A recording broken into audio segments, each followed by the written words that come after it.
Hello అండి, అందరికీ నమస్కారం. వెల్కమ్ టు చిన్నారి వంటిల్లు. ఈరోజు రెసిపీ ఏంటంటే జీరా రైస్. సో దానికి కావాల్సిన ఇంగ్రీడియంట్స్ ఏంటంటే, ఫస్ట్ రైస్ కుక్ చేసుకోవాలి.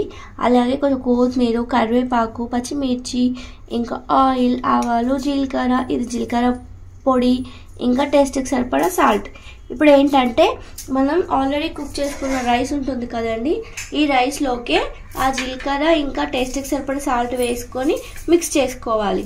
మీకు మిక్స్ చేసుకొని చూపించి తర్వాత దాన్ని పోపు వేసుకోవాలి. మేము మీకు చూపిస్తాము. సో ఒక 4-5 వెల్లుల్లి కూడా తీసి ఇట్లా కచ్చపచ్చగా దంచి పెట్టుకోవాలి. సో ఇప్పుడు ఏంటంటే, మనం కుక్ చేసుకున్న రైస్ ఉంది కదండి, దాంట్లో జీలకర్ర పొడి వేసుకొని అలాగే టేస్ట్కి సరిపడా సాల్ట్ కూడా వేసుకొని ఒకసారి మొత్తం మిక్స్ చేసుకోవాలి. మిక్స్ చేసి పెట్టుకున్నాక మీకు నెక్స్ట్ ప్రాసెస్ ఏంటో చూపిస్తాను. సో ఇప్పుడు ఏంటంటే, ప్యాన్ పెట్టుకొని ఆయిల్ వేసుకోవాలి. ముక్కుడు పెట్టేసుకొని స్టవ్ ఆన్ చేసి ఆయిల్ వేసుకోవాలి. ఆయిల్ వేడయ్యాక దాంట్లోకి కొంచెం జీలకర్ర, కొన్ని ఆవాలు,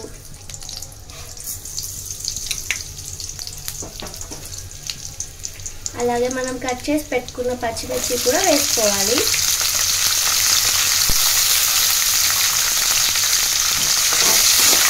ఒకసారి కలుపుకోవాలి.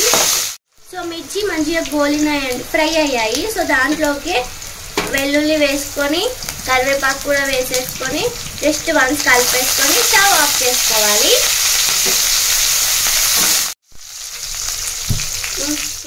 సో మనం ప్రిపేర్ చేసుకున్నంత రైస్ ఉంది కదా, ఇందాక జీలకర్ర పొడి సాల్ట్ కలిపి పెట్టుకుని దాంట్లోకి వేసేసుకొని కలుపుకోవాలి.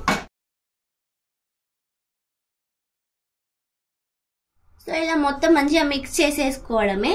తర్వాత కొత్తిమీర వేసేసుకొని ఫైనల్గా గార్నిష్ చేసేసుకుంటే రెడీ అయిపోతుంది. ఎంతో టేస్టీ అయిన సింపుల్ జీరా రైస్. సో చూసారు కదండి, రెడీ అయిపోయింది మన జీరా రైస్. మీరు కూడా ట్రై చేయండి, సింపుల్గా టేస్టీగా బాగుంటుంది. ఇలాగే తినొచ్చు, లేదంటే పప్పుతో తినొచ్చు, లేదంటే రైతాతో తినొచ్చు, మిర్చి కర్రీతో తినొచ్చు. సో అంతే అండి, రెడీ అయిపోయింది జీరా రైస్. మీరు కూడా ట్రై చేయండి తప్పకుండా. మీకు ఎలా వచ్చిందో నా కామెంట్లో షేర్ చేయండి. మీకు కనుక నా వీడియో నచ్చితే లైక్ చేయండి, షేర్ చేయండి. నా ఛానల్ని సబ్స్క్రైబ్ చేసుకోవడం మాత్రం మర్చిపోకండి. థ్యాంక్ యూ అండి. థ్యాంక్ యూ ఫర్ వాచింగ్ చిన్నారి వంటిల్లు.